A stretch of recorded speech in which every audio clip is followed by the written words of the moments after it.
Good morning. Thank you for joining today. We'll be starting in just a few minutes.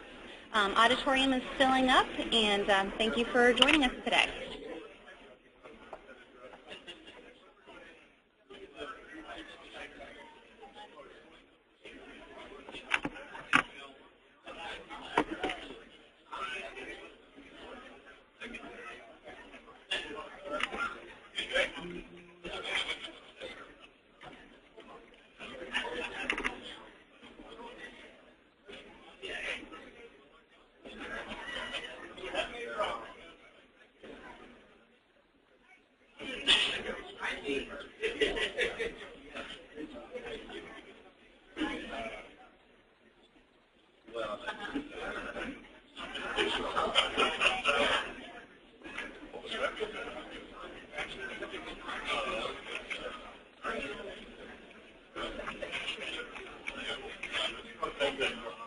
Is this one on mute now? Unmuted. We're recording.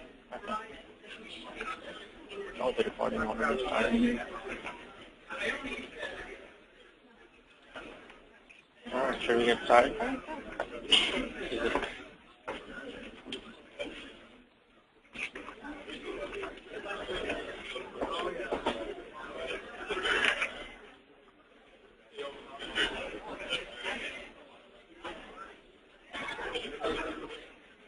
Good morning, everyone.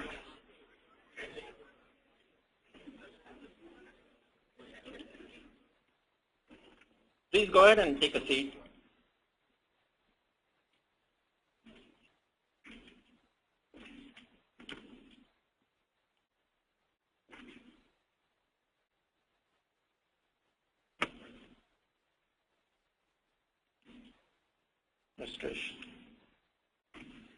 Well, while she gets the PowerPoint rolling, my name is Devin Mehta. I work for Department of Administrative Services and have been part of the Ohio BI team for about 3.5 years. Today we have a slew of agenda. Let me walk through that. We are going to explain the full capabilities of the asset management and accounts receivables data mart. This was released in March. A lot of you have started using it, and we are going to try to give you an idea of what exists, and if you see some deficiencies, what's next.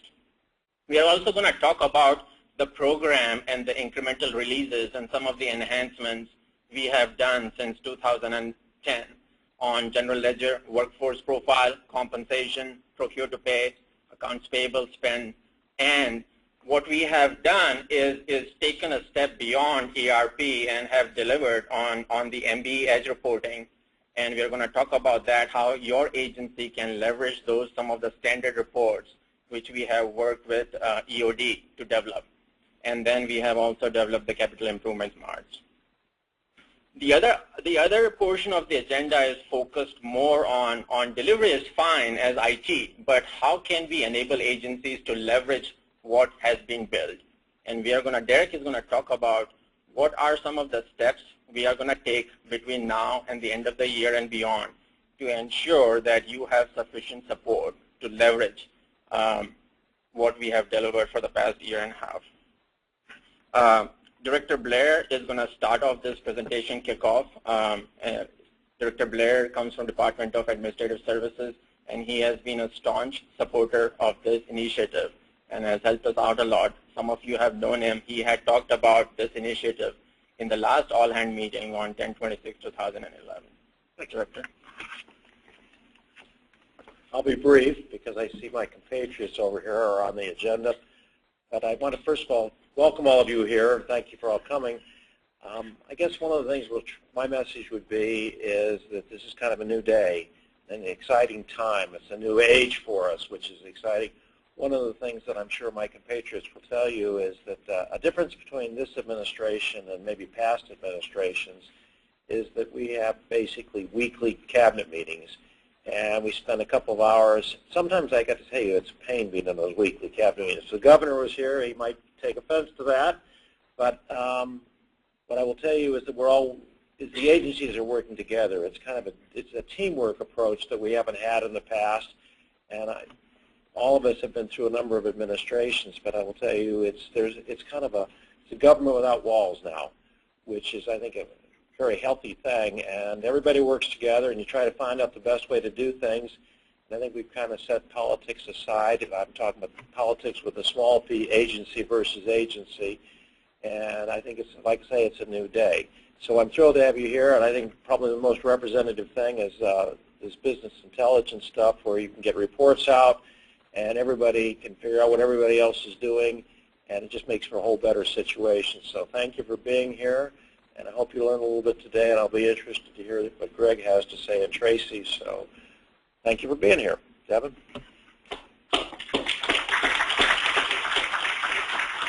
Thank you, Director. Another part of the agenda is going to be focused on Health and Human Services program and the future of business intelligence at State of Ohio.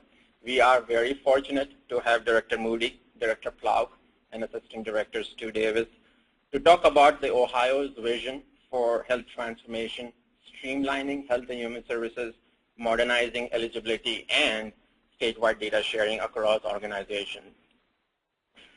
That when we talk about future of BI, we are talking about thinking beyond operational analytics, thinking beyond the fiscal and HR analytics, which this group has helped build for the past 2 years. Imagine a world where you can, what are some of the citizen-centric issues or person-centric issues you can resolve if we were able to share information between agencies, starting with the Health and Human Services sector and beyond that, and get a 360-degree view of a citizen and assist them with services and programs based on the information we have. And that's the path we are heading. Obviously, that depends very well on the confidentiality and legality and privacy issues. And we want to make sure that we adhere to the state and federal laws. Stu is going to be talking about IT strategy, but the business intelligence tool which we have built is very, very important in realizing the state's IT strategy, which emphasizes service provisioning and also helps with IT governance through consolidation, virtualization, and procurement initiatives. And when we talk about future of BI, I do want to talk about how did we get there, because we are planning to use a similar model and approach with the agencies as we start building upon the future, which is the Health and Human Services, streamlining of that, along with some other initiatives which are very well underway. Before I go on to that, I am pleased to announce the work we have started with about 10 of you in 2009. We have now delivered upon our commitments.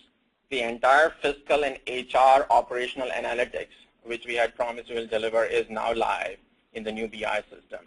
Before I do go on, I do want to welcome, we have about 250 participants on the phone. And we are planning to record this conversation or this presentation, and it would be posted on myohio.gov. Some of your colleagues had shown interest. They were not able to attend this meeting due to prior commitments. So we are going to post this on myohio.gov portal this week. We have about more than 100, we have participants from about more than 100 agencies, board, commissions, and institutions of higher ed. And we do thank you for participating this morning in this all hands BI meeting.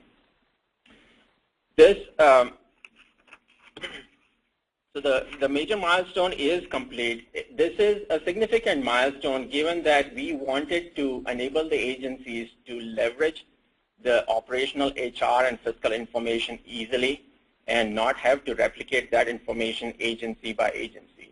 In the past, the idea was let's build an ERP and then have agencies build mini ERPs. And that is an idea we want to move away from. If you have invested heavily in the state's enterprise resource planning system, why go ahead and spend more money to develop reporting agency by agency when there are some standard reports which you can leverage?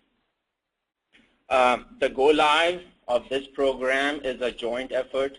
I do want to thank the project team. We did form the BI Shared Council with 17 agencies.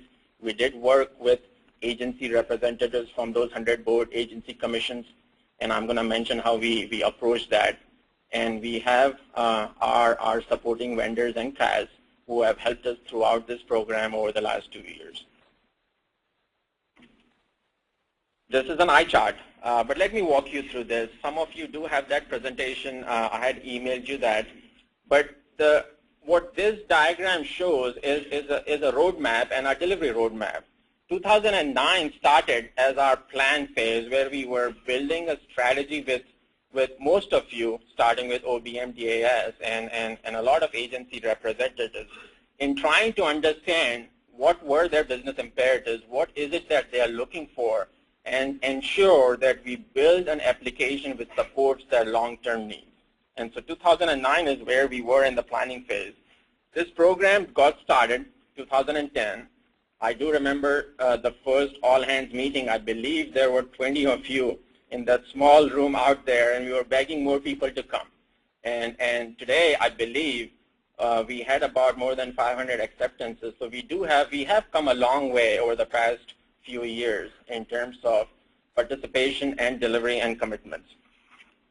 The phase 1C, Jeff Brown is going to talk about that, but that is essentially the accounts receivables and asset management analytics, and that was delivered in March of this year.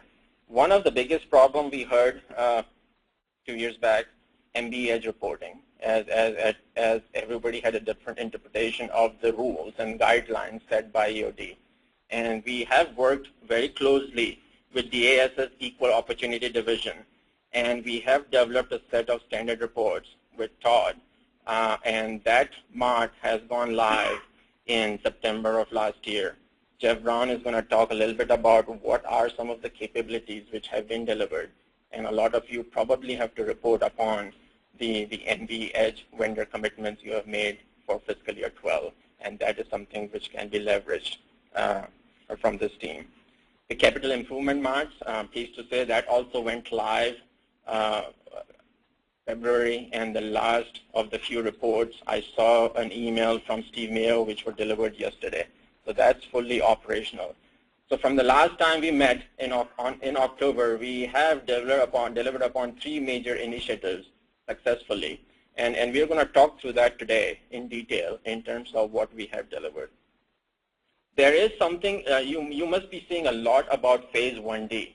Phase 1D, in a typical IT world, what usually happens is we deliver upon the functionality and walk away and go into an operational mode. But there is, and that's why most of the projects are successful. If the agencies do not know what exists or how to leverage that functionality, they're going to go back to doing their things their old way. And that's why, for the first time, I believe we had thought about, let's have a phase 1D where we are going to assist and enable the agencies in leveraging the statewide BI capabilities. And that program and the project is currently underway, where we are going to work with you to migrate from your agency silo marts from our integrated system, which is EPN 8.9 and the legacy system, and then reduce the cost of ownership. The agencies do pay us through the rate card, and they have paid us to build this system. No point in rebuilding it agency by agency again. So we're going to work with you. There, obviously, we probably have not met 100% of your needs. And even if we are there at 70%, that's good. And the rest of the 30% is where we're going to work with you over the next year to make sure that you can leverage those pieces of functionality. Derek, in his presentation later on in this meeting, will be talking about what are some of the steps, what are some of the capabilities, what's some of the assistance we are going to be providing with the reporting contacts and the agencies, boards, and commissions to make sure that they can leverage this system. Then shaded in gray are some of the new initiatives, and Director Moody, Director Plough, and Assistant Directors too will talk about it. Let me give you a brief overview before they get into that. Sometime, I would say, June 19th of late last year is when we met. And we have been working with the Governor's Office of Health Transformation, the Health and Human Services Cabinet, the Early Childhood Program, and the Department of Education. And what they have thought, or at least what they have seen, is sharing of data obviously is a great segue to better access, cost, quality, and outcomes. In the past, due to federal mandates, obviously all the programs were silo, and we had to build silo applications and systems. Now that the funding stream and the thought behind that from CMS, that has changed. And the intent was, rather than build a silo system, can we build an Ohio enterprise platform which are based on Ohio enterprise standards, working with DAS, OIT, and all the agencies, so that it's built it once, the platform, and then have separate instances to meet the needs. Like Sir Tom, where's Tom Kroll? Like he says, data is data. If data is data, system is system. How many different ways are we going to slice and dice it? How many different ways are we going to spend millions of dollars to do the same pieces of functionality for different departments and different data? And that is the reason why the concept of Ohio Enterprise Project, which some of you have been involved with and will be heavily involved with more as time goes on. Just like where we started the journey in 2009, the journey started 2011, and we are finalizing the procurement strategy and finishing up on the plan phase. And very soon we'll be working on the build phase. And hopefully we can leverage some of the successes we have had working in a federated environment to meet your needs. Seeing this, I don't think John Conley is here, but Board of Regents said the same thing. Why should I, Devin, go ahead and build something on my own when you have an Ohio Enterprise Project and a platform? And I think we are working very closely with him in trying to align him with the project, and that brings in the higher education, BI, and analytics. As you can see, if you pull all the pieces together, operational, citizen-centric view, health and human services, education, higher ed, we are going to be laying the foundation. This is the group which is going to be putting a foundation together for that 360 degrees views. And as some of you probably are aware of the confidentiality and privacy issues, that is a recognition, and we are working through the MBR to ensure that those issues are resolved. Later on in the presentation, we are going to talk about, I'm going to talk about tools. We do use Cognos, and we are on an indicated version of Cognos. We are going to get onto the latest version, and Derek is going to talk about the Cognos and some of the capabilities which we can deliver as part of it. And then we're going to talk about some of the upgrade initiatives which are going on underway.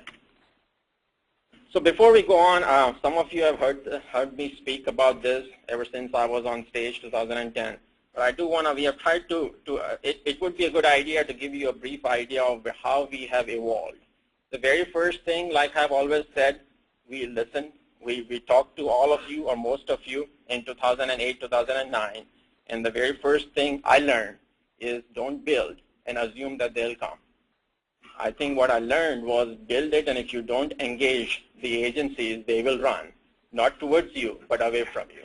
And that was a lesson learned. And I think it's fair to say same model will be used as we move forward.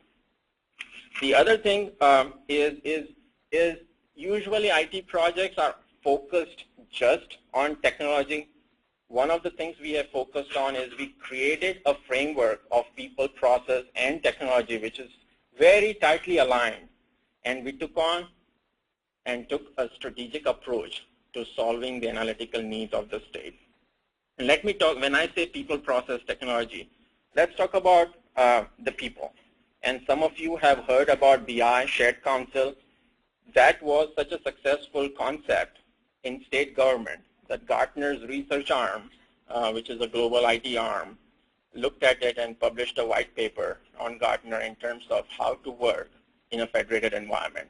And I don't think that is limited just to state governments, private sector, which have its own silo arms, how to work. And that is something which was published based on the work we did. But the intent of the Shared Council was to minimize the implementation and maximize the value which we were going to deliver. And what we did is we formed an agency Shared Council. I know Director Pflaug helped us a lot as she was the budget director in OBM about 2 years back, calling all the CFOs and making sure that they listened to us, that there was not much faith in us. And she did personally make calls to form the fiscal side of the BI Shared Council with the 17 agencies, which was a small subset of the 100 plus which we serve. And we had a good model to make sure that the voices of the others were heard. What they have evolved, and the BI Shared Council, what they have done is they helped us mature in 3 steps. First is getting the right data elements integrated. The second is developing consistent measures. When we say position, what does position mean to each agency? When we say cash flow, what does it mean? That was the very first thing I heard. Cash balance, what is it? I don't have it. And those are the areas which we focused on. And last but not least, BI is not just about operational analytics, it's about predictive analytics and providing insights to decisions in the business process, and that's where we are heading. From a process perspective, what we have done is, again, this is a model which we have built, is think enterprise, act local. There are 2 models in IT. One is a totally centralized IT model. Doesn't really work, because then how do you serve so many different agencies? And so what we did is we developed a concept of think enterprise, act local, which provides the right balance of governance and agility, and kind of stops the bottleneck issues, because we set the standards and framework and let the agencies build upon it. That way they are not reliant on one IT shop with 4 resources. And that model obviously has been working very well. And then the last but not least is, some of you had complained, I'm not a PeopleSoft developer, and that's we heard. And we developed a presentation layer more business-centric, and that's something we have been focusing on. At the bottom is the agency integration. We are requesting agencies to decommission some of these silo marts which they had built in the past and leverage the BI instance for consistent look and feel to reduce their IT cost of ownership. I do know we are working with a lot of agencies and including Department of Health and their CIO to ensure that they leverage our instance and some of the capabilities and decommission some of the things which they have built over the years. And the reason is, why take on the headache? When the framework is already there, it's working. Why not just leverage that and meet the business needs? And we do thank a lot of agencies for coming to us and working with us to start leveraging these instances. Then I'm going to talk about training. When we did a survey in 2008, 2009, I think pretty much 90% of you said the training is required to enable agencies to access the data. We don't know what exists, so how do you expect us to use it? And so what we have done is we have provided a robust curriculum, and there is, if time permits, Derek or Trish Price will be talking about it. But I do want to mention some statistics. Starting August of 2010, when the system went live, till to date, we have more than 3,600 seats in 481 different classroom trainings. We have about 1,500 unique individuals who have attended training over this past year and a half, and they represent a subset from 102 agency boards, commissions, and institutions of higher ed.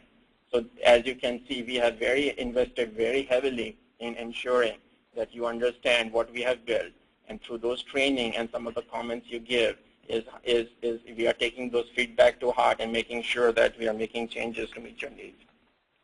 The other thing in terms of BI, trying to move towards getting actionable information as opposed to just data.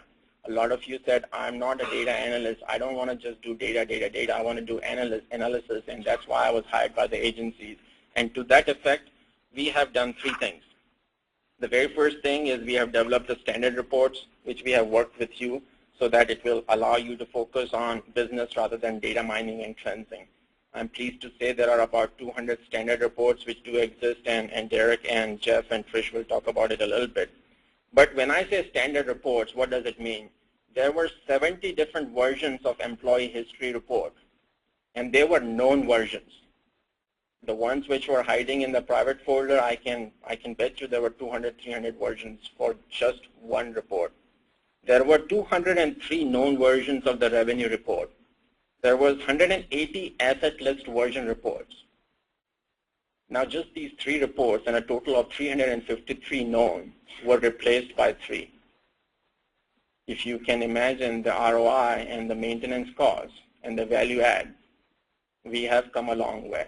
We are going from thousands and tens and thousands of reports to hundreds, and to make sure there is consistency when information is used by different agencies. So when media calls and you're calling an agency and you're calling DAS, there is the same number when they're asking for overtime report. Because if the numbers are not same, the story can change from overtime to how disconnected agencies are. And that is what we are trying to focus on.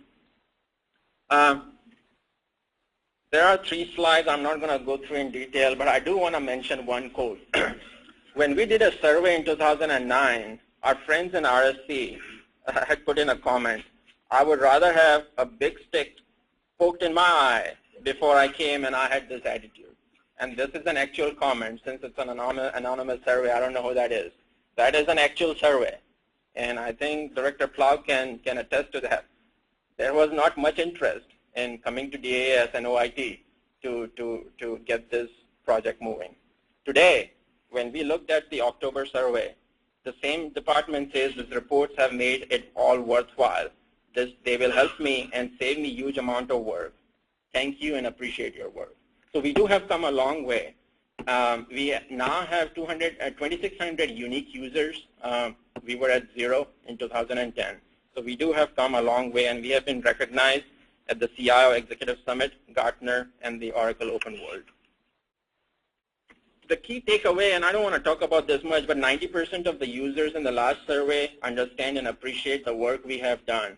There is one area we are trying to focus on, and that is the operational support. As we start delivering on these commitments over the years, where we have to go through a stabilization phase. There have been issues. I will not say there were no issues. We did have some issues last week and earlier in the months. But one of the things we are trying to focus on is resolving those issues on time. There have been, some of you have been very patient. John, Yoho, appreciate your patience. We did solve that issue yesterday, so I'm very pleased to say that pending issue for a long time has been resolved. So please work with us. Don't abandon us. I know we have Kostov and Derek, Jeff, and others who are constantly monitoring the tickets along with Nelson to ensure that your needs are met. And please continue to use the help desk so that we can track those. If you don't use the help desk, we can't audit. And if we can't audit, we can't, if things get missed, there's no way for us to track it.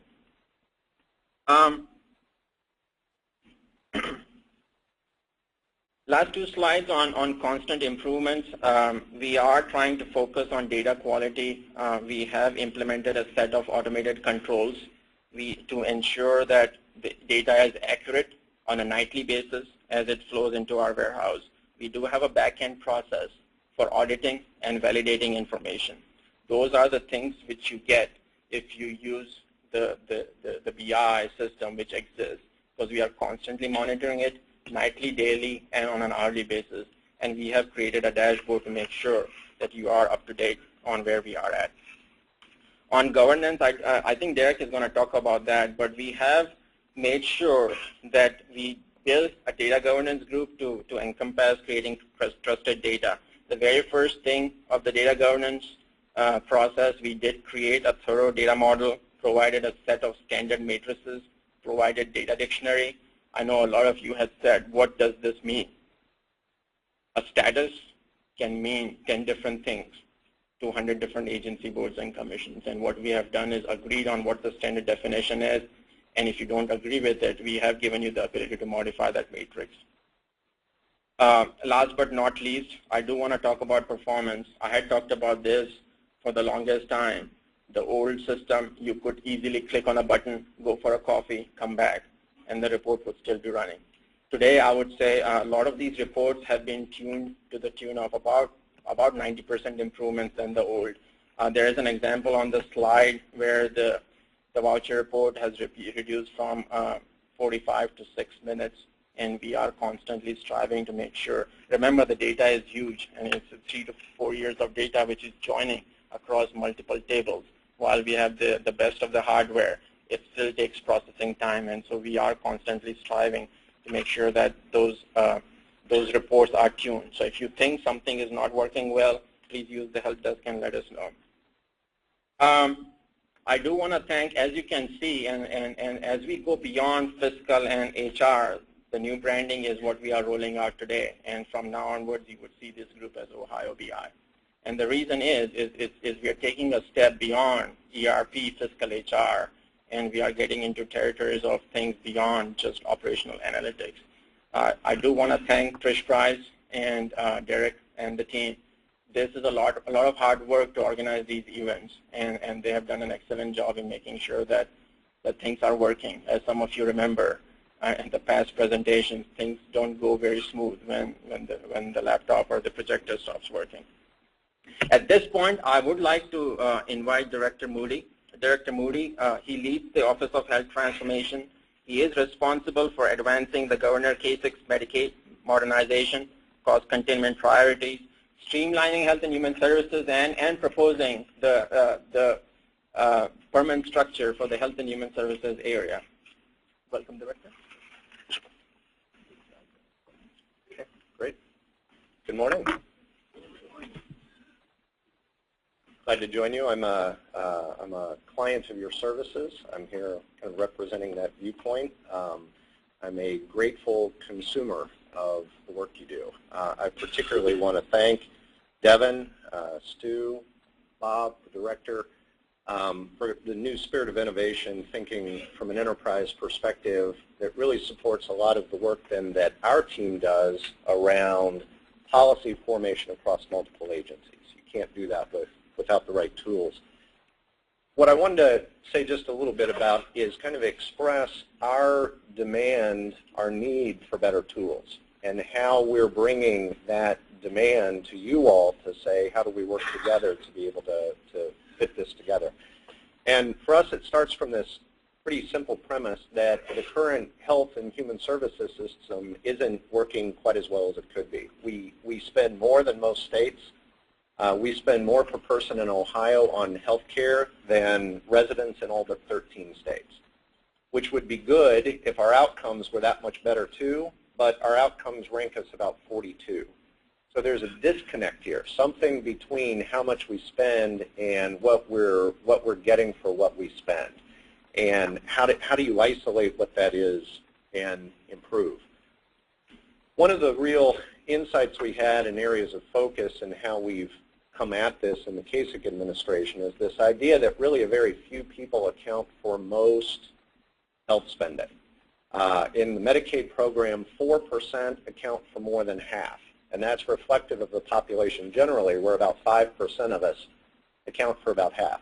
Now, normally, you do things like change benefits and cut co-pays, and you do these things that affect everybody, but most people really consume very little in terms of health services. It's trickier to zero in on those complicated few because they are very complicated. It's harder work. But that's really where the benefit is for the person and for the system. So that viewpoint has been how we focused. The other thing I'd say is often what goes wrong in that equation is the system itself. This is so true in healthcare. The system itself causes the bad outcome. You didn't get the preventive care. You let something go, so now you're in the hospital emergency department. Sometimes how our systems are organized are like that. The Department of Aging is over here, behavioral health is over here, addiction services somewhere else, Medicaid over there. So what the governor wanted to do is create a point of contact to bring those agencies together and plan together in a way that started to decrease fragmentation, increase coordination. So right there you see, what tool do you need? You need the ability to connect information from those different systems. So the way we came at that looks like this. Our very first focus was on modernizing Medicaid.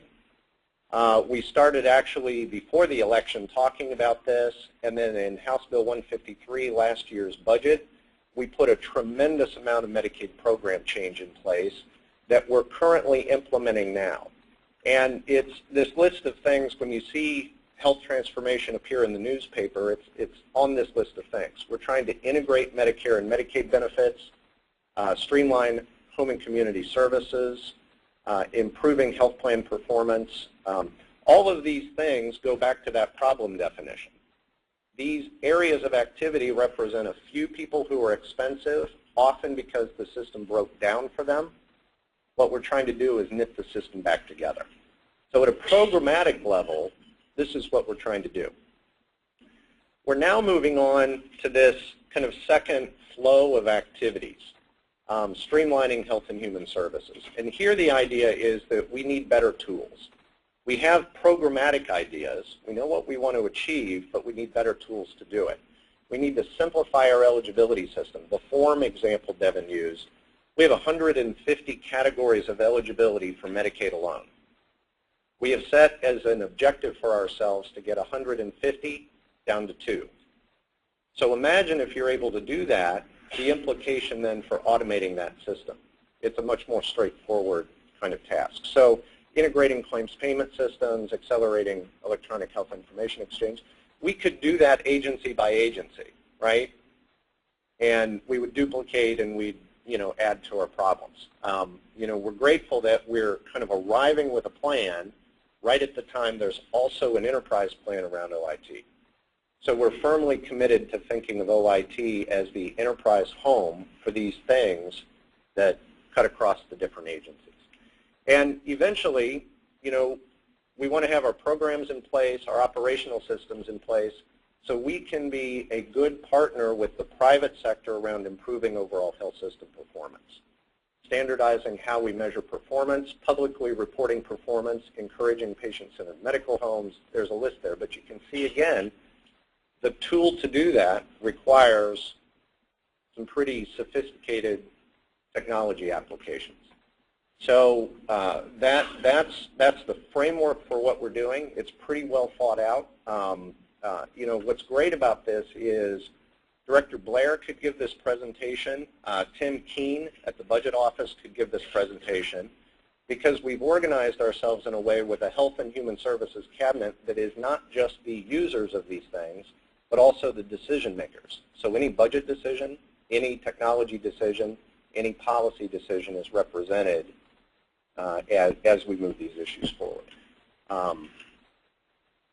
Here's a list of things we're working on. These will come up as you talk more about this, but the theme in all of it is getting to an enterprise and having a home with a partner with OIT. We have a website. There's a lot more on it if you're interested in any particular part of this, but really I wanted to just say thank you. We appreciate the work that's going on. We feel very good about the progress we're making, but we are only at the beginning of the operational change part. So thank you for being with us as we move through that. Thanks, Deb.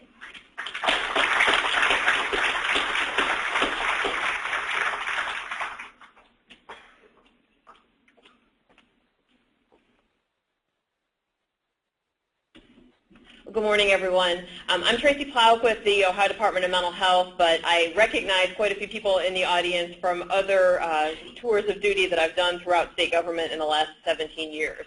I like to characterize myself as a recovering budget analyst because I've spent 8 of those years at OBM. And I was sort of chuckling some of the stories that Devin was telling about getting the whole BI system started, because I was at OBM at the time that OAKS had been live maybe a year and a half, and agencies were individually trying to build their own reports to replicate some of what had existed in CAS, and they were calling each other, comparing notes, calling us saying, okay, who do you know is working on X? And it made no sense whatsoever for everyone to be duplicating essentially what everyone else was doing. And so I was actually part of the arm twisting to get folks to participate in this, and I think it's great that I was invited back today to actually participate in what sort of the capstone of this first major piece of work that's been underway. But I think that the example of this sort of operational step forward can serve as an example for some policy areas as well throughout state government. How we as an enterprise can think about things collectively, leverage some resources, and eliminate a lot of unnecessary energy trying to put things together in silos. And I wanted to offer one example, sort of building on an OHT area that Greg is talking about today, health homes for individuals with severe and persistent mental illness. The Office of Health Transformation, as Greg said, is thinking about how do we pay differently, how do we create different approaches in order to improve clinical outcomes of folks who are receiving services today. And a friend of mine in late fall shared with me a quote from Henry Ford, and he said, you know, if I asked people what they wanted, they would have said faster horses. And we really have to start thinking about things differently compared to how we've always done it. And so, you know, thinking about the corollary between what's happened with BI and what has the potential to happen in healthcare, we have, again, as sort of a budget person, we've historically thought about community mental health spending for Medicaid as what the Department of Mental Health and its partnering boards locally spend for services. And we've not thought about what Job and Family Services Medicaid spends for those same folks. So if you would have asked me, you know, 2-3 years ago when I was still sitting at OBM, how much are we paying for mental health services, I would have said about 4% of Medicaid is about what mental health, you know, spend in any given year at that point.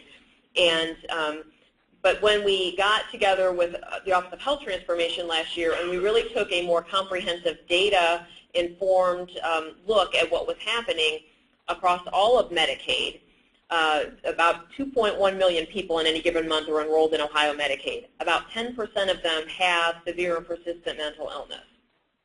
And they those 10% account for about 26% of all Medicaid spending. And so we really shouldn't just think about it as what are we paying for counseling services and med-somatic services, but rather what are we spending to serve the person who has that sort of illness as well as other chronic conditions or other health care needs that the state is also paying for.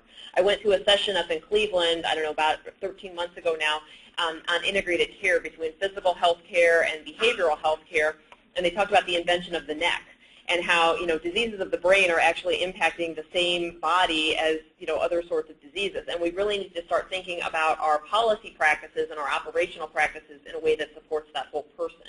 And so the concept of health homes is one that Office of Health Transformation is supporting to really bring together providers of physical health care and providers of behavioral health care, including mental health and substance abuse treatment, in order to provide hopefully more sort of bidirectional services for a person. You may have somebody who goes to community mental health center on a regular basis to see their counselor or to receive mental health services, but they would not want to go into primary care doctor's office. They're not comfortable there. They might not look like everyone else who's there, and there would be a level of discomfort for them and for others.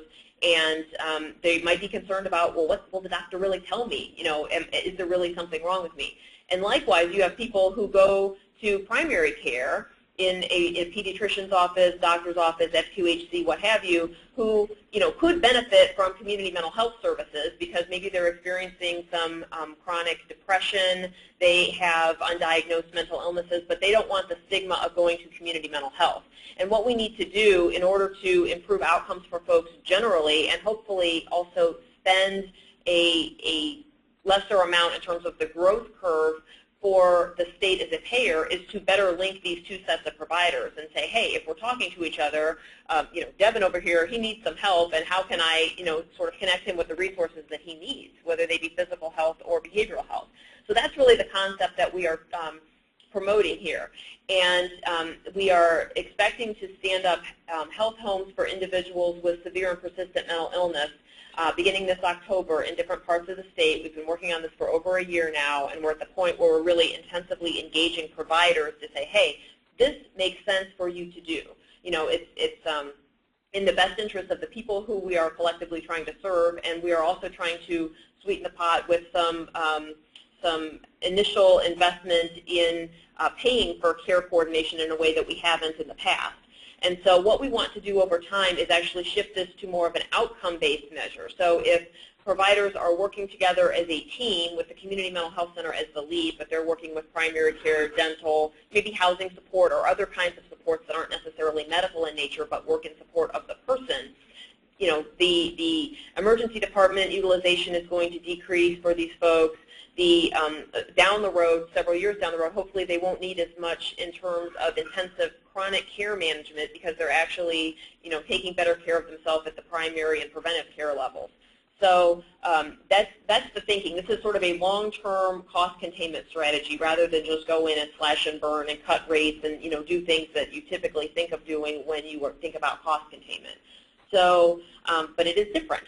And people are needing to get used to, you know, what the concept is, get comfortable with it, determine if they, as a provider, want to participate in what we think is a really good idea. So as we're thinking about how to support this concept, data comes into play in many very significant ways. Providers have to be able to tell where the folks who are enrolled in their health home are receiving services. If somebody presents in a nursing home or they present at the emergency department, the health home really needs to be aware that this is happening so that they can get in, intervene, assist the person. So there are a lot of sort of HIPAA-related concerns here. And how are we sharing information on behalf of an individual in a way that is, you know, hopefully working to their benefit, but doing so in a legal manner? And I think that mental health and ODATIS as well, in thinking about health homes, we need to be thinking differently and thinking about how we can use data to facilitate informed consent rather than just say, oh no, this is our silo, we're not going to share this information with anyone, because that's going to be an obstacle for the whole concept of health home. At the same time, we have to think about how we're sharing data between our agencies. And I think that the BI expansion into this concept of promoting better provision of health and human services care generally is exactly where we need to go in support of health home at this time. What kind of population health analytics can we access if we approach data differently? How can we, even on a consumer level, be more productive in who's receiving information and on what time frame in support of what needs to happen? And so there's a lot underway. And process change is tough. I can tell you after, probably about 16 months in this job, I still, as of this week, have folks saying, well, we do it this way because we've always done it this way. And, you know, so there's this sort of, when there's a lot of change underway, people are kind of anxious that they don't want to change anything more. They don't want to think about things differently, not because it's a bad idea, but because there's comfort in the way that it's always been done. And so I think that, you know, that's sort of culturally something that we're working through on the data side and on policy side. So there's a lot of corollaries with what's happened with BI to date, you know, and what's going to happen in the future with us, you know, with different kinds of healthcare policies. The way that I think of this, though, is that we have a limited period of time here. You know, Tracy Plauk in this job, you know, this kind of opportunity for leadership is fleeting. And I think that the same could be said of all of the leaders in this room. We are here to do these jobs for a finite period of time, whether that is, you know, a couple of years or a decade or longer. But, you know, every day we need to be thinking about how can we work to make this better. And within that finite period, I think we just need to do what we can to move things forward. And that's certainly what we're trying to do at the Department of Mental Health and within the larger OHT structure. So I appreciate the opportunity to talk with you today. The work that is kicking off around BI for Health and Human Services is extremely relevant in what we're doing to support policy change out there in the field, and I appreciate all the efforts that are underway and what will happen in the months to come. So thanks.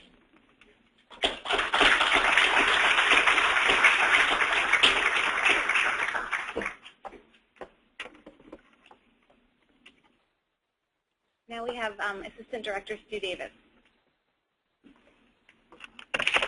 Good morning. I promised Devin that I would be brief this morning, so we'll see how that works. Normally, you know, you get up here and you talk a little bit about the IT optimization strategy that we're trying to put in place. I thought it would be good to sort of lay out some of the landscape that we have in front of us anyways. There are 5,500 servers across the state. There is about a $762 million IT spend per year, and if you begin to look at simplifying the infrastructure that we have, getting our arms around governance and procurement, and looking at shared solutions, much like you're seeing with the BI side of this equation, and you begin to look at those shared solutions across the enterprise and not just specific to an individual agency. And you begin to coalesce a workforce that's focused on the enterprise as opposed to specific agency activities. And all you really want to focus on is reducing the cost and the duplication and the contracts and all the things that are in that space. You know, cutting $762 million in that spend by 10% is a pretty easy, doable thing. I mean, it's not monumental to cut almost $80 million out of your spend per year. Think about what the state could do with $80 million per year to focus on some of the things and the initiatives that we have going on with the Health and Human Services Cabinet and all the other agency activities that we have with education, with higher ed. And when we coalesce each other and use each other and leverage purchases, even from another agency that support an enterprise approach, that's really what we're trying to get to. The strategy, as I mentioned, is pretty straightforward. It's really about getting our arms around the planning side, tying the planning to make sure that the purchases that we make from a state perspective are moving the state as an enterprise forward, because at the end of the day, this is about savings. This is about taxpayers' dollars. I pay taxes. I know you all pay taxes. We pay federal taxes. We pay state taxes. The color of money, if it's federal dollars or state dollars, shouldn't really matter because it's still our money. I mean, it's still everybody in this room's money. It's everybody who's listening to me talk today. It's money. It's our money. Let's use it as wisely as we can. Let's spend $1 once instead of 26 times in 26 different agencies. The other piece is simplifying that infrastructure. To begin to look at coalescing that team, that infrastructure team that reduces that duplication and really allows us to really pull people from the agencies. Let's have an IT enterprise team put together that's going to focus on how we plan IT, how we build our applications and our systems, and how we run them. And it's pretty straightforward. It's pretty simple. And that gets us to looking at core and common application platforms, if you want to call them. You know, there are 19 different collaboration tools out there, and these, of course, has to be caveated with that we know of. There are 19 different case management tools. And I'm sure everybody's case management tool is special, but I'm thinking maybe if we can get down from 700 different versions of a report to 3, I'm thinking we can probably do a similar thing, reduce our costs, reduce our spend, reduce our management of all these different tools, and begin to look at an enterprise approach for the state of Ohio in that IT space. And then, of course, we come back to that final item, business analytics, to move from business intelligence, which is a journey in itself, to business analytics, and to really be able to pull that data together and actually use it differently is a completely different mindset than what we've ever really experienced. To get from just having reports to actually using those reports and using the data mining capabilities and the BI tool is one thing. And we've done a pretty good job, but it's taken time to get there. I think when you first started, we already knew that the database wasn't structured appropriately to pull the data that we needed to be able to get the reports that we wanted. So we all sort of figured out, well, how do we get around that? How do we figure out a way to do that? And that's how we got 700 different versions of the same report. So at the end of the day, we all have business that we have to accomplish and we have to get done. But to even make that transition from the intelligence side to the analytics side, to be able to look at data that impacts the citizen in that health space, I mean, think about that. I mean, think about what difference that can make for the entire state. So anyways, that's all I really had to say. I promised I'd be brief. I probably went over my time, but I appreciate the opportunity to talk. Thank you.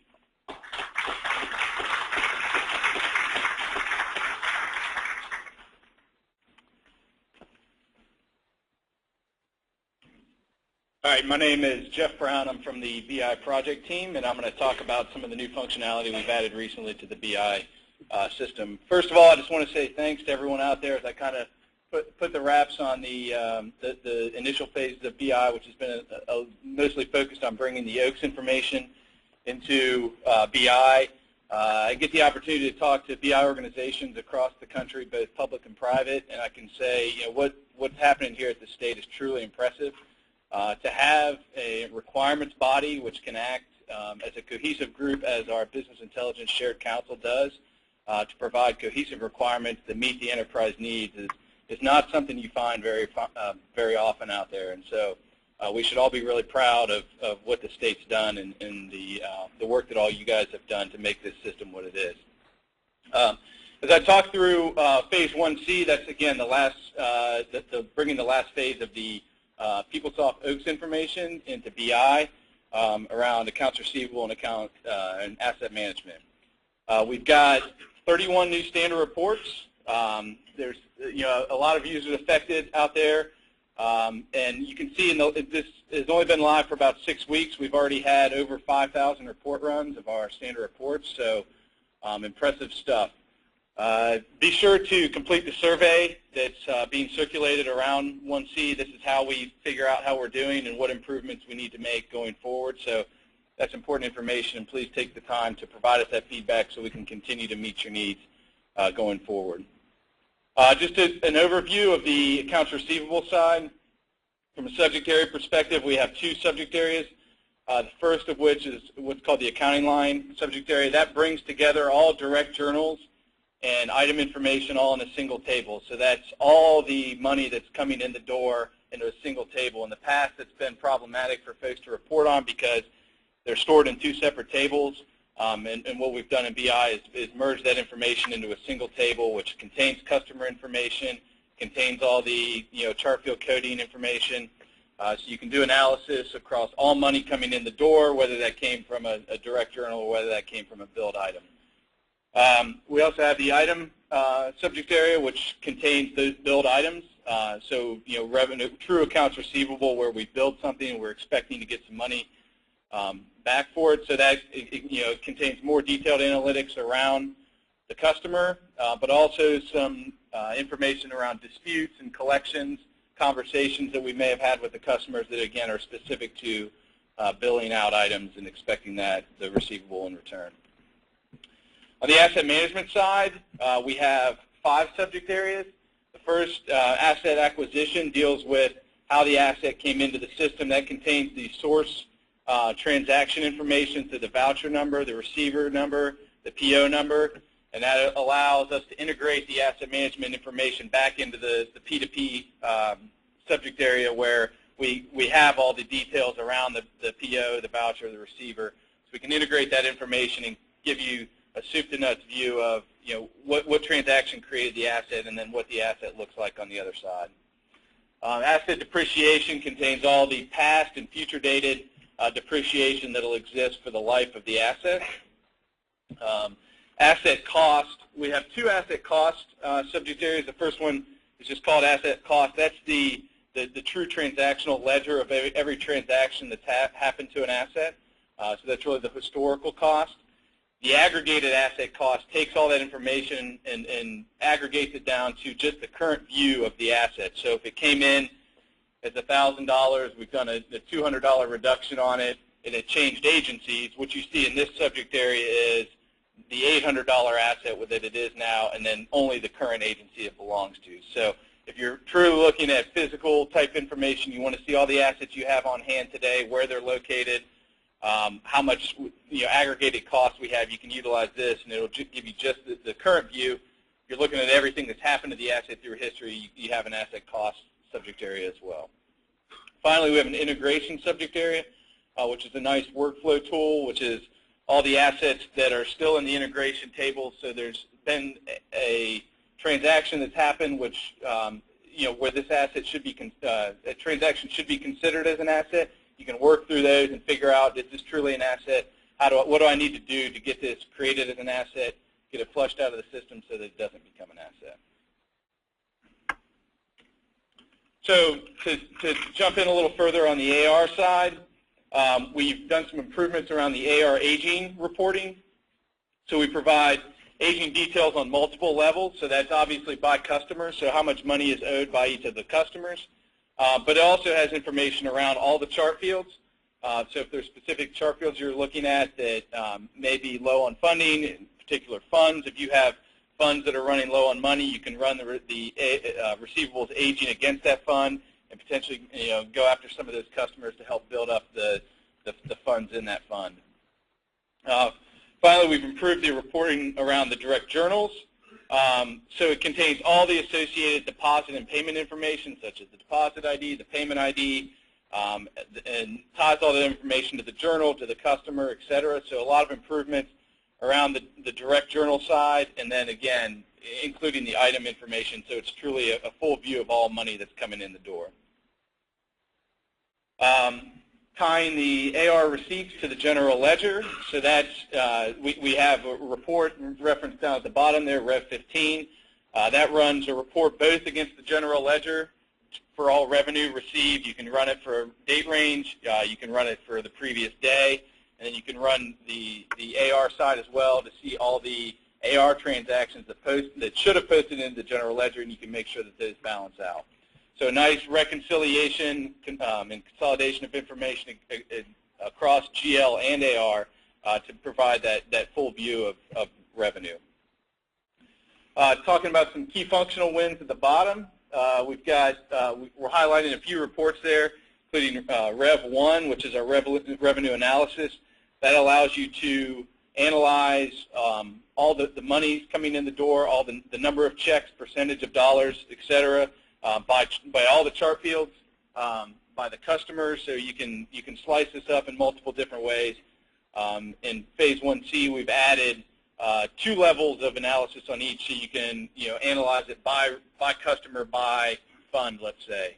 So you can choose 2 of those attributes at the same time and analyze the revenue coming in the door, number of checks, and the percentage breakdown by a variety of attributes. AR5, the AR reason list provides a nice view of all the chart field coding by entry, type, entry, reason, so that you can provide you can understand better what the different codings are associated with the different entry types. Rev 4 and AR3 are both very flexible reports that provide the ability to analyze on Rev 4 side all incoming monies, on AR3 side billed items. You can slice that up by any of the chart fields.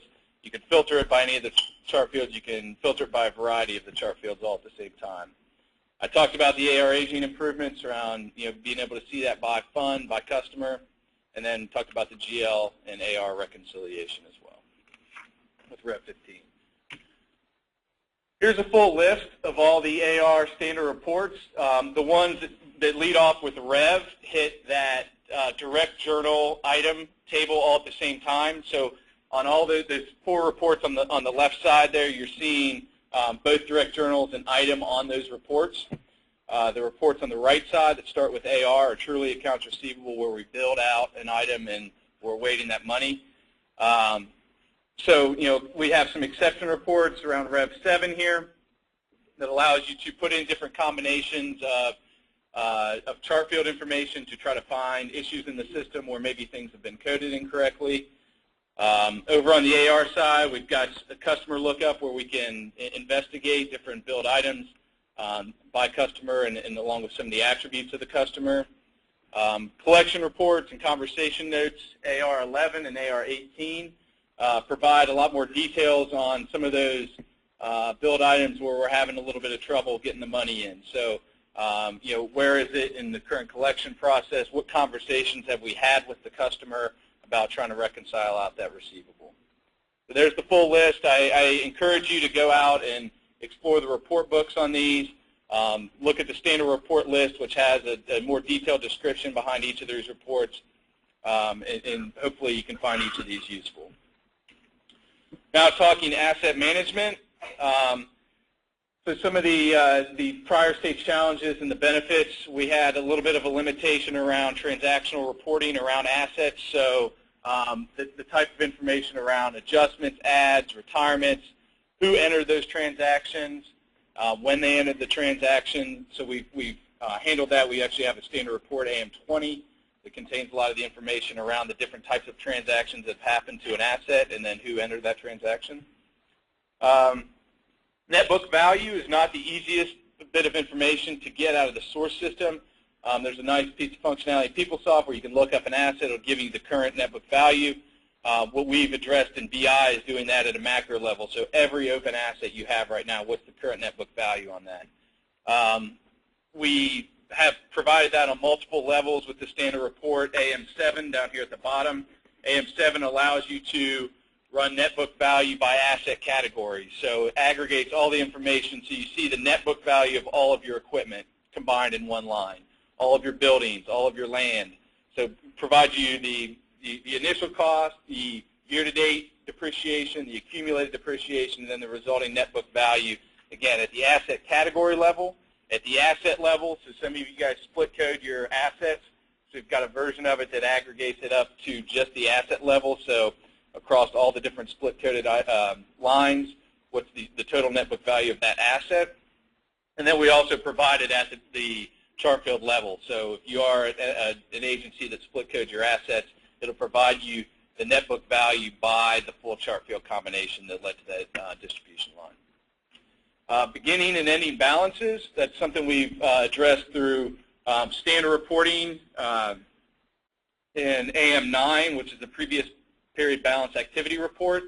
That provides you the ability to enter in a flexible prior period ending date and current period ending date. So let's say you want to know what the position of the asset was at the end of last fiscal year, and then everything that's happened to it until today, and then what the current balance is. You could enter in June 30, 2011 as the previous period ending date, enter today as the current ending date, and what it'll do is give you what the balance for the asset was at the end of the last fiscal year, give you every transaction that's happened to the asset during this current fiscal year, and then what the resulting ending balance is. So the way some of the information is stored, that's not the easiest bit of information to get at, but we've provided a standard report that gives you the ability to see that prior period and current ending balance. We've got some other reports here at the bottom around physical attributes of assets. We've tried to include the tag number where possible in as many of the AM reports as we can, because we understand that that's what a lot of you guys still use rather than the asset ID, which is the PeopleSoft number. And reports like AM14 provide information around the location, the document ID, which is a location identifier, serial numbers, manufacturers, information like that, which describe the physical attributes of the asset. We've got a lot of accounting reports again as well, such as asset cost accounting. That's going to allow you to flexibly report on all the cost history transactions for an asset by each of the chart fields. We have the same version on the current asset side, so that's going to, again, look at that aggregated table and the current view of the asset as it currently stands. So providing the list of the full list of asset management reports, AM1, AM analysis provides the ability to slice the assets and analyze the assets by physical attributes such as location. So how many total cost assets do we have by each location, by custodian, but also the fiscal side. So by fund, by department, how many assets and what's the total cost of all those assets. AM3, which is an asset acquisition accounting report, that again provides that source document ID, so the voucher number, the receiver number, the PO number. You can take that information, you can tie it back to the source transactions over on the procure to pay side to look at that full soup to nuts view of how we got the asset and then what it looks like now in the asset management module. AM8 is our asset integration report. That, again, provides a good workflow report for you to see all your assets that really need some attention, or all your pending assets, because there's been something that's triggered this the system to think this could potentially be an asset, and now you need to take some action to either decide whether it is truly an asset and process it into the asset management system, or whether it doesn't truly need to be an asset, at which point you can close out the transaction. Finally, AM22, to highlight it, that's the current chart field configuration again. So that's going to give you the current cost of the asset with the current configuration. So where it is currently located and what the current chart field configuration is on it. So assets get moved across agencies a lot, and obviously the coding changes as a result of that. So that'll give you the current view of the asset with all the current chart field configuration. So that's the new 1C delivered capabilities around AR and AM. Again, I would ask you to go out there, explore the listing of the standard reports, explore the subject areas, and really try to find out how you can use this information to improve your business processes. There's great training materials out there as well, so if you haven't been to training yet on 1C and you're an AM or AR impacted user, I would encourage you to get to training. Shifting gears now to two other recently delivered marts, the capital improvements and MBE Edge marts. So the capital improvements mart was a good demonstration of integrating non-PeopleSoft and non-real core OAKS information with a disparate system. In this case, the capital improvements Skyr Unifier system.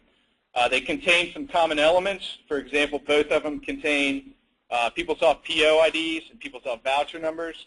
And so what we were able to do in BI is now marry up that information so we can tie a capital improvements PO or voucher over to the resulting OAKS FIN PO or voucher number and tie that information and give a good cohesive piece of information around the CI process. And that also provides us the ability to see some things that aren't available in capital improvements, which is when the actual disbursement happens on the FIN side. So in capital improvements, our architects and construction companies go in, they submit pay requests, that information feeds over to FIN, and now we can look at when did the contractor put in the request for pay, and then when did the money go out the door on the FIN side, and that requires that integration across the capital improvements system and the OAKS FIN system. So that's happening in the business intelligence, and that's goes to some of the information that was being talked about earlier with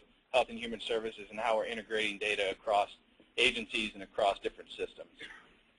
We've already got some good feedback from the state architect around the SAO metrics, the state architect's office metrics being improved through some great efforts of state employees and then their usage of BI. So they've gotten more accurate reporting, and then they've been able to make some updates in their system as a result of some of the information they've seen in their BI reports, and the SAO metrics have improved as a result already. We're getting some good management level information coming out of CI now, so it didn't have a great reporting engine built in, and now that we have the reporting engine built on top of CI and BI, they've improved the actionable management reporting that happens out of CI. They're flexibly created and allows folks to really improve the construction process throughout the state. Finally, I'm going to talk about MBE Edge. So the MBE Edge reporting allows the ability to analyze MBE Edge spend by attributes such as at the agency level, at the account level, the vendor level, the race, gender of that vendor level, the department level, things like that. These reports, going forward, will provide the single source of EOD MBE Edge reporting capability using logic that's been approved by the Office of EOD and has been tested and vetted by that office. You're going to hear about very soon about some improvements that are being rolled out into the existing MBE Edge reports, in particular the EOD1 report. We've gotten a lot of, some of those improvements include some updated logic around participation certification dates and how those are being handled. Also, we've gotten a lot of feedback and questions around why is my total this? Why is my MBE participation this? That number doesn't look right to me. So what we've added is some detail level reporting and some drill through capabilities. So now we're going to provide the drill through capability. If you run your MBE Edge report EOD1 and it aggregates up your MBE Edge or your MBE set aside, your MBE participation, all your Edge categories, you can click on links and it'll pull up every single voucher that made up that total, and it'll explain to you why that voucher was categorized from an MBE perspective the way it was. So it'll provide you information such as the vendor, the certification information of that vendor at the time the voucher happened or the PO happened.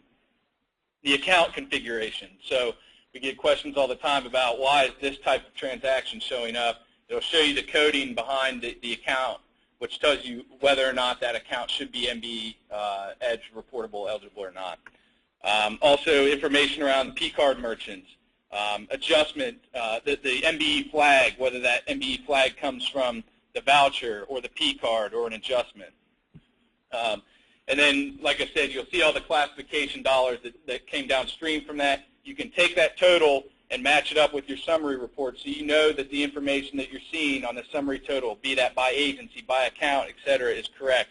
Because now you see every voucher detail that made up that number, and you can look through those and you understand why the certification was categorized the way it was when the voucher happened, or what the MBE flag is on the actual transaction. And then you can reconcile that information so you can trust the data, because there's a lot of questions out there about the logic that's used on the MBE Edge side. So again, look for some announcements about some of those improvements and some of that detailed capability coming out in the next couple weeks. At this point, I'm going to turn it over to Derek Bridges, who's going to talk about some of the enhancements we've made to the BI system.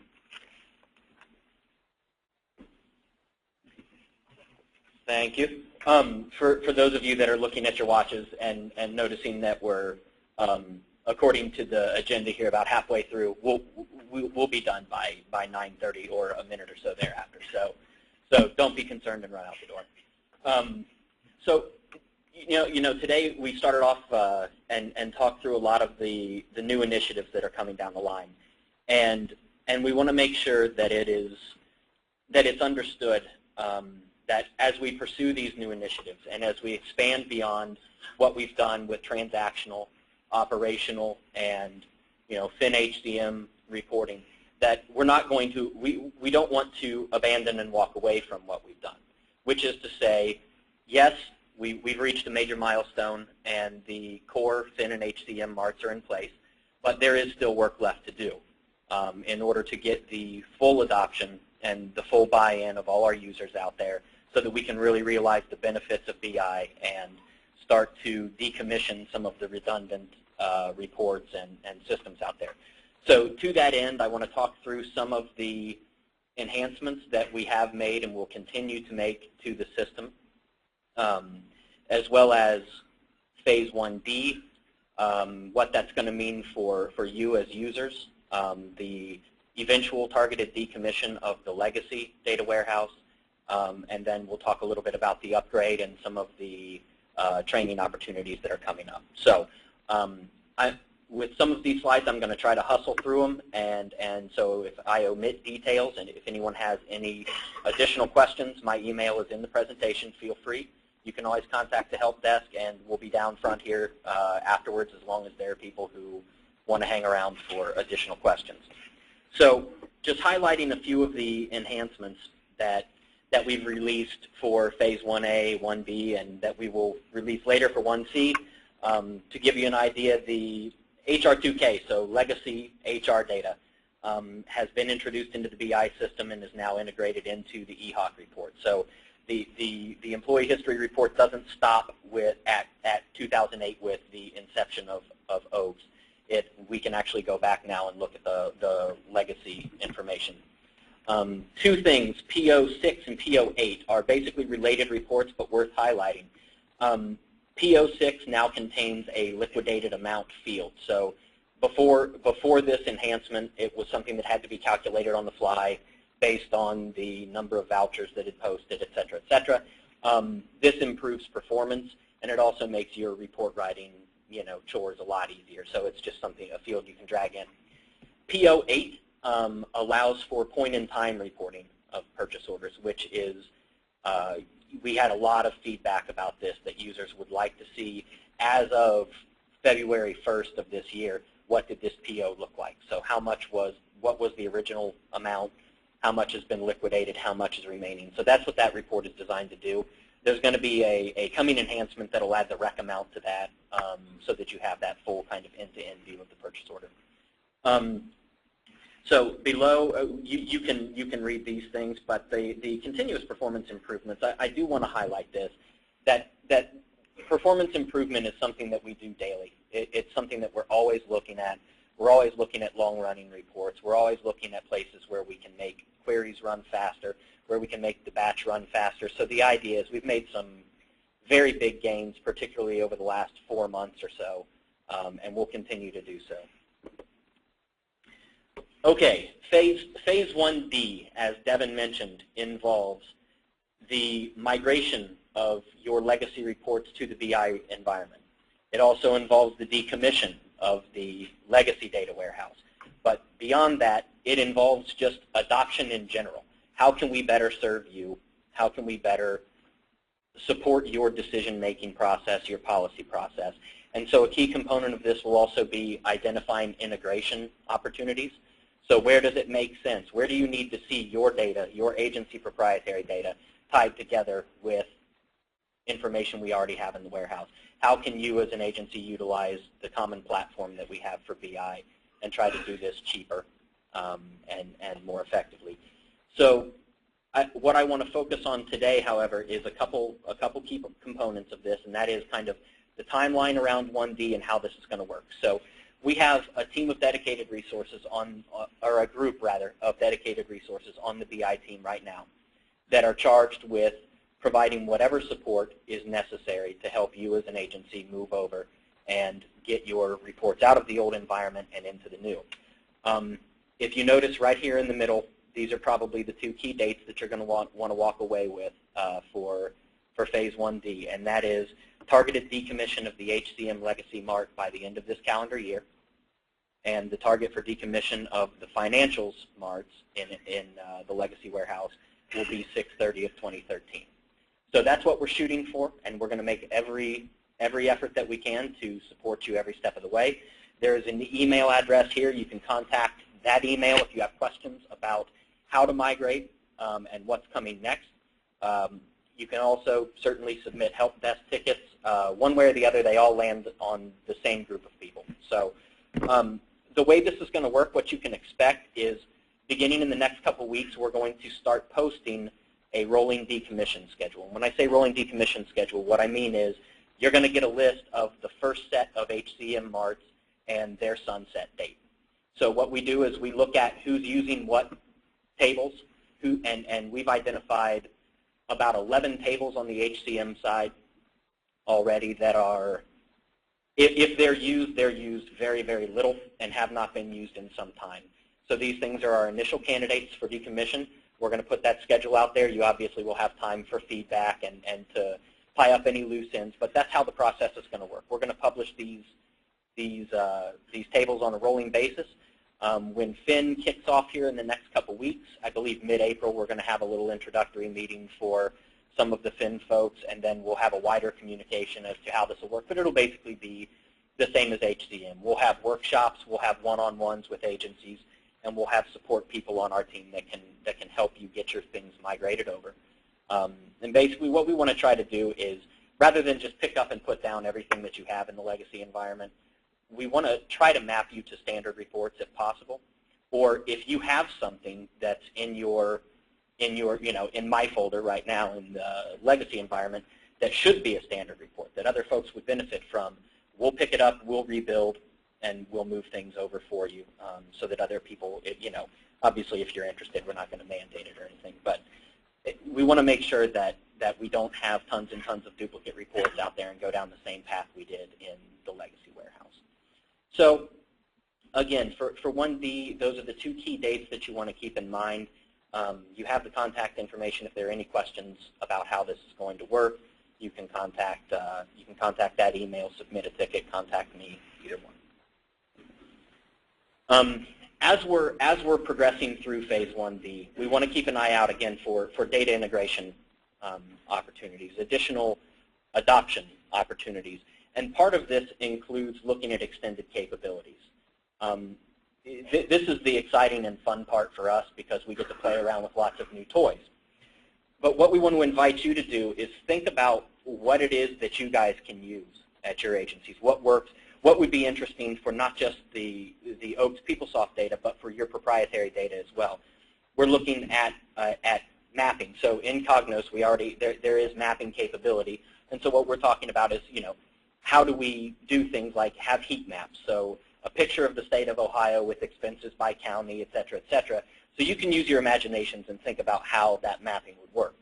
Along with that, we have begun discussions to bring in GIS information as well so that we can get the latitude and longitude, and I've heard some suggest even altitude, which I think would be entertaining, of whatever it is that you want to look at. So So if there is information that can relate these things together, we want to explore the possibilities of introducing GIS so we can get spatial relationships, trends, things like that, along with the data that already exists and anything else we want to integrate. Dashboards and scorecards, we've had this conversation in the last few of these all-hands meetings, but it's really just about how do we roll up, consolidate, and present information in a manner that is applicable to decision makers. And then finally, predictive analytics. This is just sort of the next iteration of business intelligence. So we've already talked about, we're to a point now where we can largely say we know what posted yesterday. And from that, how do we then go about answering why? So why did what happened yesterday happen? And then what's going to happen tomorrow? So we want to look at what the drivers are, what drives our key outcomes from a policy standpoint. So that's kind of the evolution beyond just the operational side of things. I'm going to skip the dashboards because we've been through that. Upgrade. So Devin did mention earlier that there is an upgrade coming. We're going to move from Cognos 8.4 to Cognos 10. What this is going to mean for you is new features. So you're going to have simplified studios, better dashboards. The dashboard capability in Cognos 10 is going to be a lot better. There's a little more drag and drop functionality, things like that, that will make it a little easier in terms of dashboard creation, but also in terms of how the users consume that information. Then the MHT files, I won't dwell on this one for too long, but it is very, very cool stuff. What this will allow you to do is we can create interactive reports. And when I say interactive, what I mean is these things dump to a file. The output is a file that basically gets read like an HTML file. And you can go in, it stores a ton of information within one output. And this thing can be stored on a desktop. You can slice and dice within the file, and you're not going back and hitting the database over and over and over again. So the performance is near instantaneous, and the applications are very wide. So the reason that we bring these things up is if you're interested in some of these new capabilities, just discussing what's out there, what's coming, if we want to talk about GIS, if we want to talk about how we use these MHT files, or if it's something that we haven't covered here that you're just interested in as an agency, please do let us know, because we do want to have those conversations and mature these capabilities. So with the upgrade to Cognos 10 in June, we're also going to have that single sign-on capability. So instead of having to log on to the BI environment separately, you're now going to have a launch application link within MyOhio. So just like the other applications, when you go in and click on that link, it'll just open up Cognos for you. So that'll be one less password to type in, hopefully a little bit of a time saver and a convenience for everyone. So in terms of what this means for your reports, the idea of this upgrade is that nothing breaks, plain and simple. So we definitely don't want to upgrade this and have to rebuild reports. That's not the objective. We're going to do extensive testing both on the standard reports and also on user reports to make sure that everything moves over intact and that we're not breaking any work that anyone's already done. That said, do keep an eye out for communications around the upgrade, because we are going to be communicating to you some windows where it will not be advisable. Right up at the upgrade time, right before we cut over, there will be a small window where it's not advisable to develop new reports in 8.4, because we'll have to take a snapshot, cut off, and then move over when we go to the new environment. So it'll be a clean cut over. They're not going to exist in parallel. So keep an eye out for that. We will be very noisy about any kinds of freezes or anything of that nature. Another thing to keep a lookout for will be UAT opportunities. So in order to, if you want the utmost level of assurance that all of your reports move over intact, that your schedules are going to be ready to go, all these kinds of things, we're going to invite a large number of people to not only participate in UAT, but also to nominate anyone else that they want to participate in UAT. So that'll give you an opportunity to jump out in front of this thing before we cut over and make sure that everything that you need to have in the new environment is already working. So when the day comes and we throw the switch, 8.4 goes away, 10 is up, and you guys are off and running. So look for those communications, because that'll be a useful opportunity for you. EPM upgrade. If there's one important thing to say about the EPM upgrade, it is that if we are successful, the only thing you're going to get is benefit from it. So we don't want to interrupt anything. We want everything to remain the same. From a Cognos standpoint, everything will look just the way it did unless we pull in new data or something like that. But we want to leave everything unchanged as far as you see it. So around that initial release at the beginning of 2013, calendar 2013, you should see performance improvements and some other positive benefits from the upgrade, but there should be no real concerns from your end. We want to make this as seamless as possible so that the actual BI environment, Cognos, looks just like it always did and your reports continue to function. So stay tuned for any additional communications about that, but the impacts to you as users will be more on the Cognos side coming in June and less on the EPM side. We do want to point out that in the very near future, we talked about, as part of the maturity of a BI and shared solution program, we talked a little bit about governance. And one of the things that we want to offer to agencies, and this will be coming in the fairly near future, is a data governance academy. Every agency that's out there, I believe, already has at least one individual that is identified as a Cognos or a BI administrator or something of that nature. And basically, it's just a role in PeopleSoft that says you can migrate a report from your agency development folder to your production folder. Well, as we go through and look, a lot of agencies aren't taking advantage of this. Most of your reports live in dev folders or in my folders and not in production folders. And so what we want to do is, in conjunction with the 2 Advanced Report Studio courses that we're rolling out, we're going to give agencies the opportunity to identify, whatever individuals they see fit, and send them to this Data Governance Academy. And it'll be a set of training courses that'll basically be, it'll be aimed at making sure that you have the tools, the best practices, and walk away with some ideas as to how to control the information in your agency a little better, to keep report replication, duplication down, and I guess most importantly, to make sure that we're not at our agencies losing a lot of time trying to figure out, is this report right or is this report not right? Because there are a number of agencies, a handful I should say, out there that are doing this now that have a very strong governance presence in their agency. And the advantage to their decision makers, to their directors, is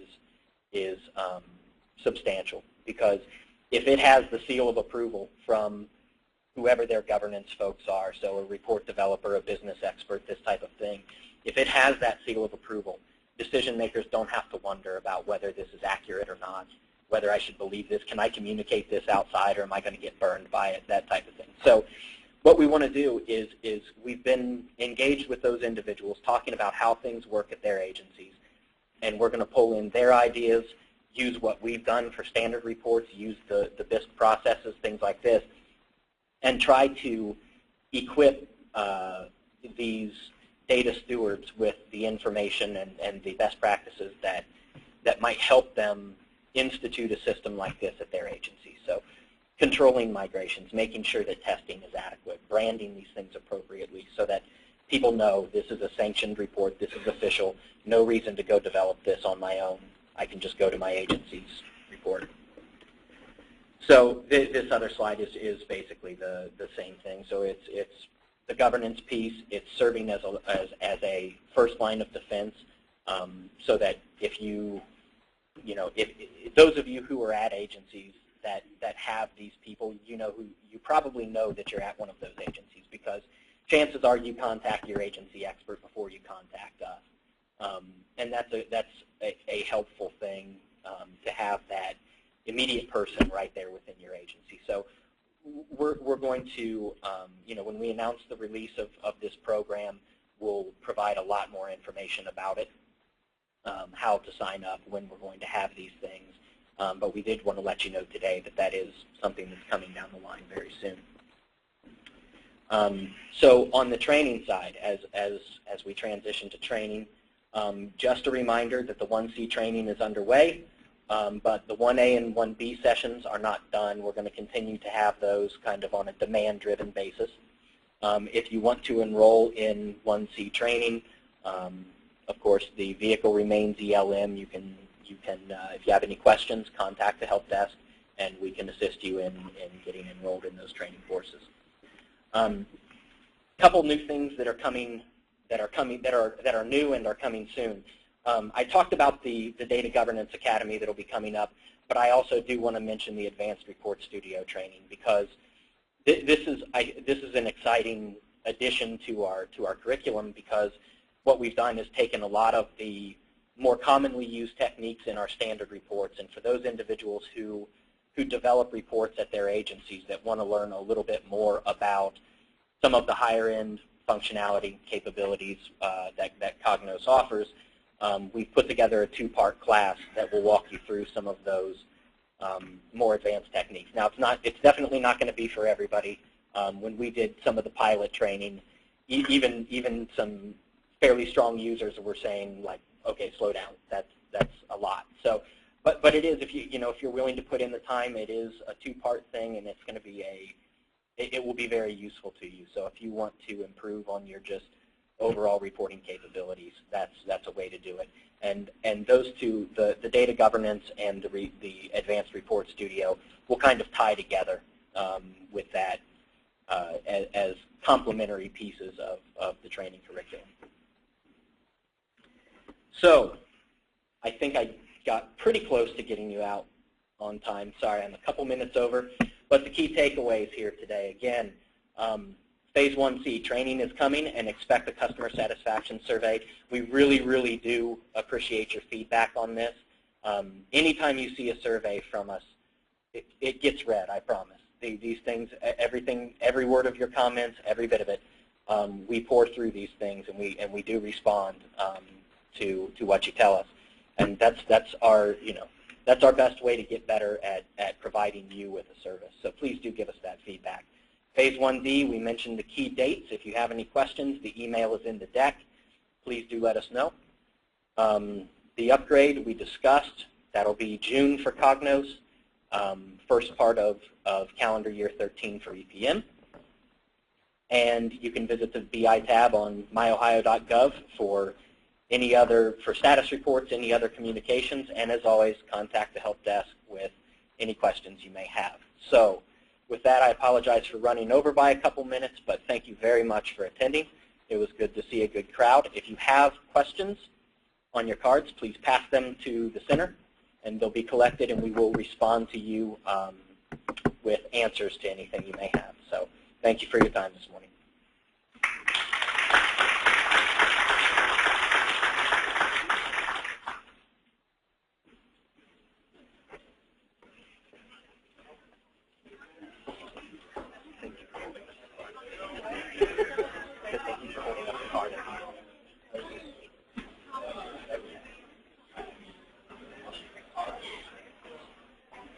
Got a picture of you.